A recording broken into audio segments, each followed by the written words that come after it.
Ya, silakan. Tadi Ustaz menyebutkan ada sunnah itu ada 4. Apa itu Ustaz yang itu mohon dijelaskan kembali macam sunnah. Yang pertama, qauliyah, ucapan Nabi. Dan itu banyak sekali. Ucapan Nabi kan semuanya sunnah ya. Perintah Nabi. Janganlah kalian turun sujud seperti turunnya unta misalnya. Nah, ini sunnah qauliyah. Kita dilarang turun sujud seperti turunnya unta. Janganlah kalian sujud seperti anjing. Anjing itu kalau sujud ya bukan sujud ya, artinya anjing itu ketika tidak berdiri, ketika tiduran itu sikut nggak mungkin ngangkat, sikut pasti nempel di tanah. Nah, kita tidak boleh ya. Janganlah engkau duduk seperti duduknya orang al-maghdubi alaihim, yang dimurkai, yaitu menyandarkan tangan kiri ke belakang. Satu, ini haram. Kalau kita duduk menyandarkan kedua tangan ke belakang boleh, yang tidak boleh satu, yang kiri. Nah, ini sunnah qauliyah, berdasarkan ucapan Nabi SAW. Yang kedua, fi'liyah, perbuatan Nabi ya. Jadi Nabi nggak ngomong apa-apa, tapi berbuat. Yang ngomong tentu sahabat. Kalau sahabat nggak ngomong ya nggak ada yang tahu lah ya. Malam itu aku terbangun, aku kehilangan Rasulullah. Ini Aisyah ya. Aku raba-raba di mana Rasulullah, tidur gelap ya. Aku raba-raba, ternyata tanganku menyentuh dua telapak kaki Nabi yang sedang sujud. Dari ucapan Aisyah ini disimpulkan oleh para ulama, Nabi ketika sujud, telapak kaki kiri dan kanan nempel, tidak renggang, tidak menjauh, tapi nempel.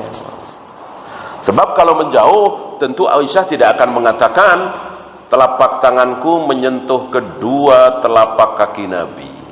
Tentu salah satunya. Karena dalam bahasa Arab menyebut satu atau dua itu gampang sekali.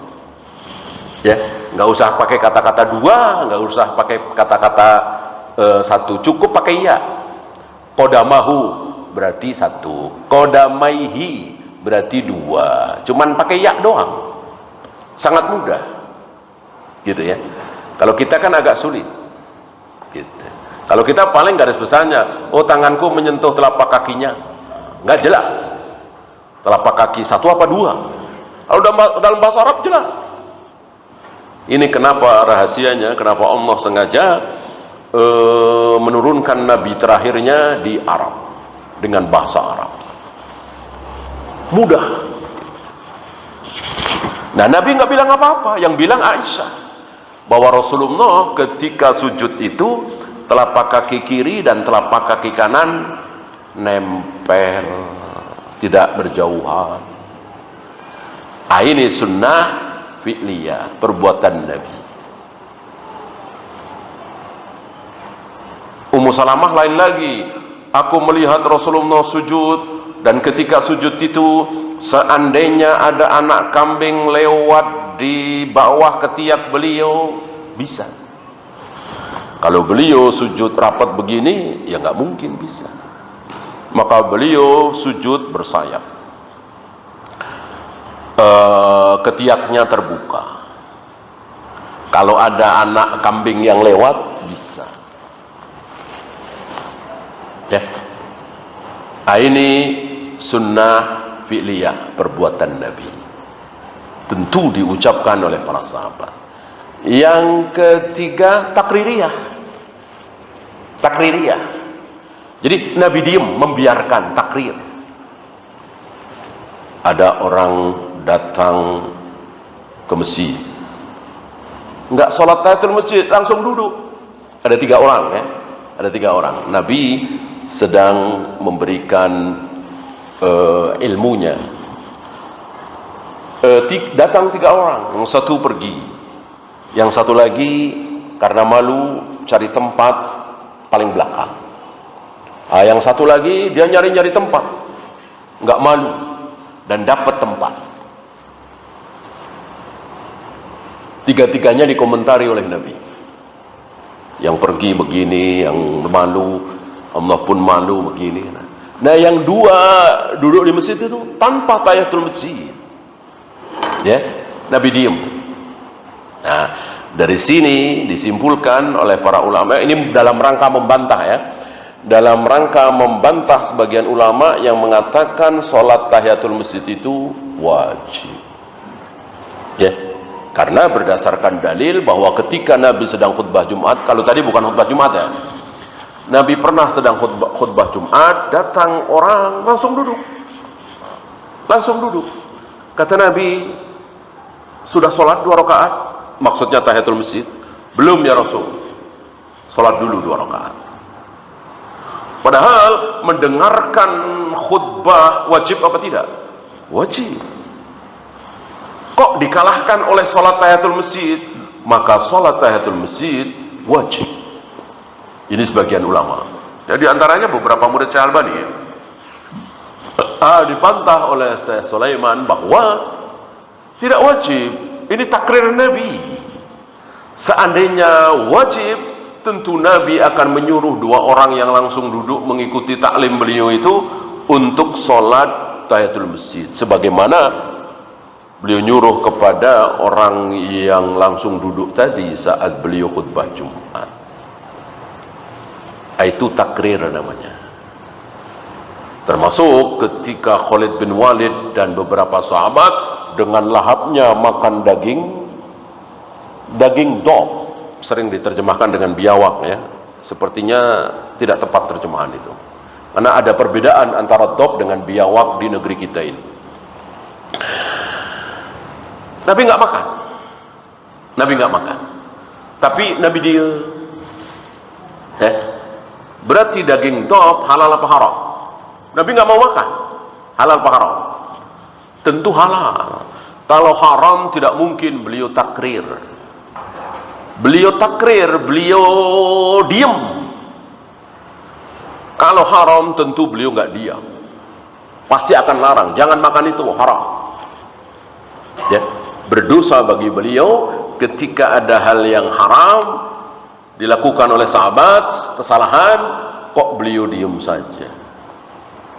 Ya. Satu lagi tadi apa? Ada fi'liyah, ada qauliyah, ada takririyah, satu lagi hamiyah. Apa hamiyah? Tadi keinginan beliau, cita-cita beliau, dan ini ibadah ya, tapi belum terlaksana. Salah satunya tadi puasa Tasu'a, merombak Ka'bah begini, mengusir orang-orang kafir dari Jaziratul Arab, ya, dan seterusnya. Tapi contoh yang terakhir ini tidak banyak. Wallahu a'lam. Ada lagi? Tadi juga Pak Ustaz itu tentang berdoanya cuma apa di sini maksudnya apa sama Nabi di sini Pak Ustaz? Saya agak bingung apakah Abbas bin Abdul Muttalib apa Ibnu Abbas Pak Ustaz, sama-sama namanya Pak Ustaz. Dia itu maksudnya paman Nabi ini Ibnu Abbas Abbas bin Abdul Muttalib. Iya. Kalau Ibnu Abbas ya apa bahasa kitanya? Sepupu. Ya. Ibnu Abbas sepupu Nabi. Yang paman Nabi itu ayahnya Ibnu Abbas, yaitu Abbas. Bahasa Arab itu kan sering pakai nama ayahnya. Ibnu Abbas artinya anaknya Abbas. Ibnu Umar artinya anaknya Umar. Ibnu Mas'ud artinya anaknya Mas'ud. Gitu ya. Atau sebaliknya. Ya. Abul Hasan berarti ayahnya Hasan. Abu Qasim berarti bapaknya Qasim. Rasulullah kan Abu Qasim. Gitu. Jadi jangan sampai terkecoh antara Ibnu Abbas dengan Abbas. Ibnu Abbas adalah anaknya, Abbas adalah ayahnya. Yang paman Nabi sekali lagi Abbas, bukan Ibnu Abbas. Ibnu Abbas sepupu. Dalam bahasa Arab tidak ada istilah sepupu ya, maka sering dikatakan ya ibna ammi Rasulillah. Ibnu Abbas sering dipanggil wahai anak paman Rasulullah, wahai anak paman Rasulullah. Karena paman dalam bahasa Arab itu ada dua. Kalau kita kan satu aja, paman. Dalam bahasa Arab itu ada am, ada khol, gitu ya. Kalau dari jalur ayah itu am, kalau dari jalur ibu khol.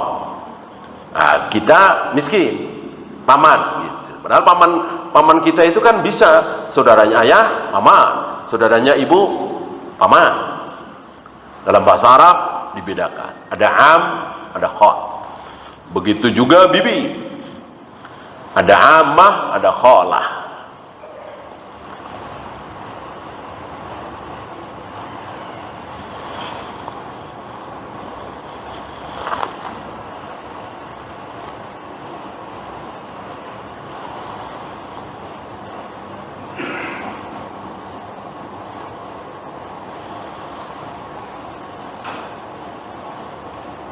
Kalau ada yang suka nitip doa kepada orang-orang yang ke tanah suci, minta didoakan di depan Ka'bah, bagaimana?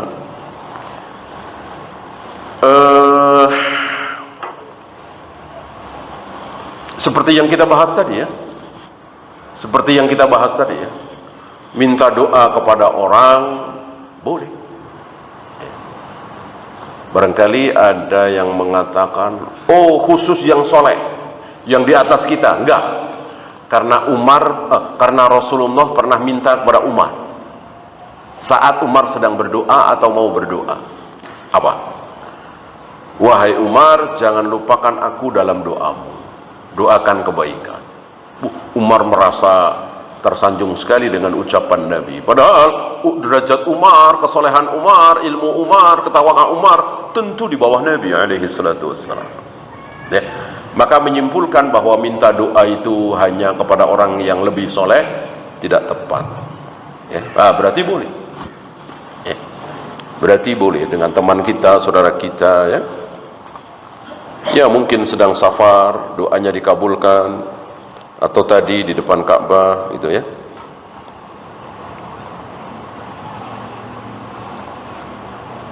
Hukum acara tirakatan dan ketika dimintai uang untuk acara tirakatan, apa isinya?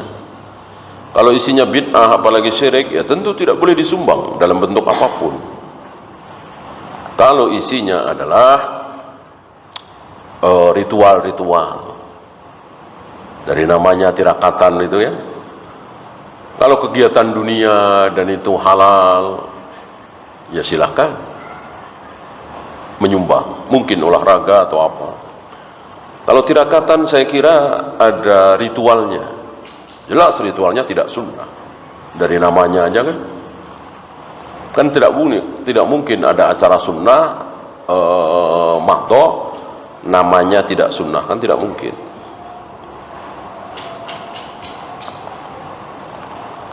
Apakah memperingati hari kemerdekaan termasuk bentuk tasabbuh? Iya kan, memang yang pertama kali kan mereka ya. Kita kan bersyukur merdeka. Nah, bersyukur itu apa iya dihubungkan dengan tanggal gitu. Bersyukur dengan cara sujud syukur. Kapan? Ketika pertama kali kita mendengar bahwa Republik ini merdeka, penjajah kalah, penjajah pula, sudah diproklamirkan oleh Soekarno-Hatta. Nah, kaum muslimin detik itu pada sujud syukur. Gitu. Udah, ya udah gitu. Apa diulang lagi, mentang-mentang tanggalnya kan berulang lagi, ini kan nggak masuk akal ya. Artinya ada apa di 17 Agustus 2 tahun kemudian, 3 tahun kemudian, 50 tahun kemudian, 100 tahun, ada apa? Kan nggak ada apa-apanya. Ya sekarang kita bersyukur Indonesia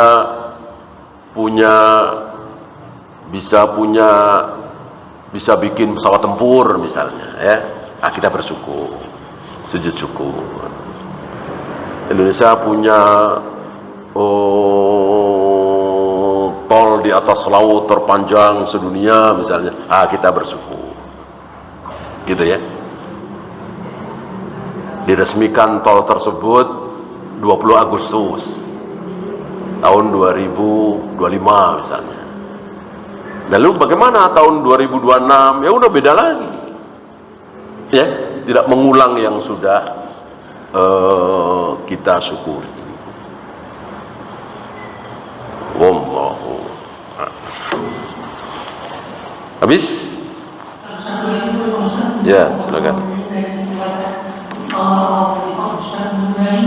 Masalah rezeki itu rezeki itu orang umum gimana juga Pak Ustaz, kadang juga itu dari segi harta aja, tapi juga Pak Ustaz kadang juga memahami suatu ilmu juga merupakan rezeki. Dalam itu rezeki yang termasuk rezeki itu Pak Ustaz. Semua kebaikan yang kita terima tentu itu dari Allah. Uang, gaji, sehat, ilmu, aman ya. Yang lain gempa kita aman, ini bagian dari rezeki.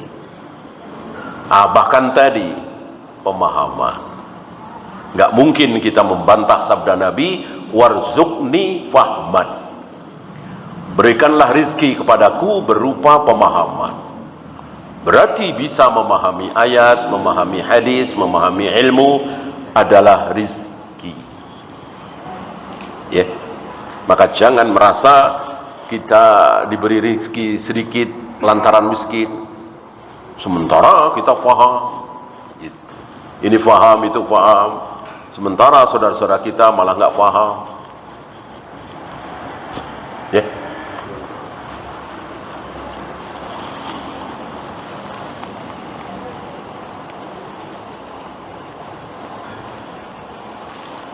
Bolehkah jika melihat sesuatu yang menyedihkan menyebut ya Allah, ya Rabb, ya Rasul? Ya Rasul nggak boleh. Ya Rasul nggak boleh. Beliau sudah wafat, beliau bukan Tuhan kita. Beliau manusia termulia yang harus kita ikuti. Ya. Nah, ikuti aja beliau. Apakah beliau sering pernah menyebut ya Ibrahim, ya Ismail, ya Musa? Enggak. Seandainya menyebut-nyebut orang yang sudah mati karena saking solehnya itu boleh, tentu akan beliau contohkan. Ya Ibrahim, ya Musa, ya Nuh. Enggak. Yang paling jelas, yang lebih jelas lagi para sahabat. Ketika Nabi sudah wafat, para sahabat tidak ada yang mengucapkan ya Rasulullah, ya Nabi Allah. Bahkan antum masih ingat bagaimana Ibnu Mas'ud mengganti lafaz at-tahiyat. Yang ketika Nabi masih hidup, at-tahiyat itu berbunyi Assalamu alayka ayyuhan nabiyyu wa rahmatullahi wa barakatuh. Salam bagimu wahai Nabi. Diganti oleh Ibnu Mas'ud ketika Nabi sudah wafat menjadi Assalamu ala nabi wa rahmatullahi wa barakatuh. Salam bagi Nabi. Bukan salam untukmu wahai Nabi, seolah ngajak bicara. Itu ketika Nabi masih hidup. Ketika Nabi sudah wafat, diganti oleh Ibnu Mas'ud, dan tidak ada yang membantah. Tidak ada yang membantah apa yang dilakukan oleh Ibnu Mas'ud. Satupun sahabat tidak ada yang membantah. Berarti ijma. Assalamu alayka ayyuhan nabi wa rahmatullahi wa barakatuh diganti dengan assalamu ala nabi. Apakah suara air, suara hujan, halilintar atau jangkrik yang direkam termasuk jenis musik? Tentu tidak, ya. Tentu tidak. Saya kira tidak ada orang yang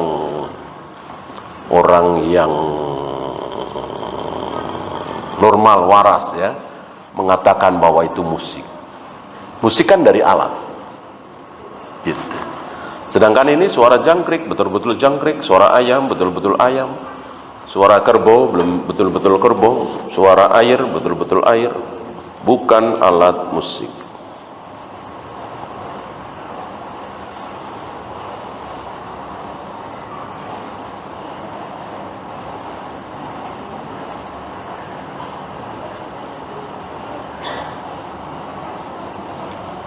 Bagaimana kita bisa tahu kalau diri kita dicintai atau dimurkai oleh Allah?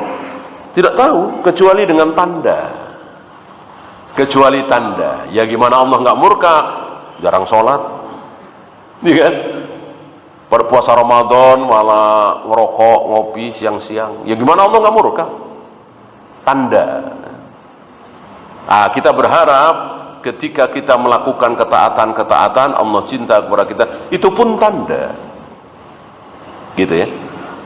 Kita boleh berharap dengan tanda itu. Memastikan tidak boleh. Memastikan tidak boleh. Oleh karena itu, ketika Nabi pernah memastikan, para sahabat rebutan. Para sahabat rebutan ketika Nabi memastikan, yang akan aku beri bendera besok pagi, maksudnya memimpin pasukannya, adalah yang dia cinta kepada Allah dan Rasulnya, dan Allah dan Rasulnya cinta kepada dia. Rebutan para sahabat. Ini menunjukkan bahwa para sahabat nggak memastikan. Kalau memastikan mungkin nggak rebutan, ya. Ya biarin aja, saya udah dicintai oleh Allah. Berarti mereka tidak merasa. Nah, di sini Nabi ingin memastikan sebuah kepastian, karena nggak mungkin sabda beliau tidak pas, bahwa yang akan aku beri bendera ini, yang akan memimpin pasukan besok perang Khaybar, adalah orang yang dicintai oleh Allah dan Rasulnya. Rebutan para sahabat, termasuk Umar. Cuman kan nggak boleh minta jabatan, nggak boleh minta jabatan, maka datang doang. Pagi-pagi pada ngedeketin Rasulullah supaya dikasih bendera itu, tapi nggak berani minta. Termasuk Umar. Umar nggak berani minta, karena haram kan minta. La tas'alul imarah, jangan kalian minta jabatan, ya. Berharap boleh, berharap ditunjuk boleh, minta haram. Maka para sahabat nggak ada yang minta, termasuk Umar. Nggak dikasih. Malah Nabi nyari-nyari yang nggak ada. Siapa? Ali bin Abi Thalib. Ali bin Abi Thalib sedang sakit mata. Ini menunjukkan bahwa nggak ada yang tahu kecuali wahyu, ya. Tapi sekali lagi kita boleh berharap dengan tanda-tanda tersebut. Wallahu a'lam. Habis? Kalau habis kita akhiri. Subhanakallahumma bihamdika asyhadu an la ilaha illa anta astaghfiruka wa atubu ilaik. Assalamualaikum warahmatullahi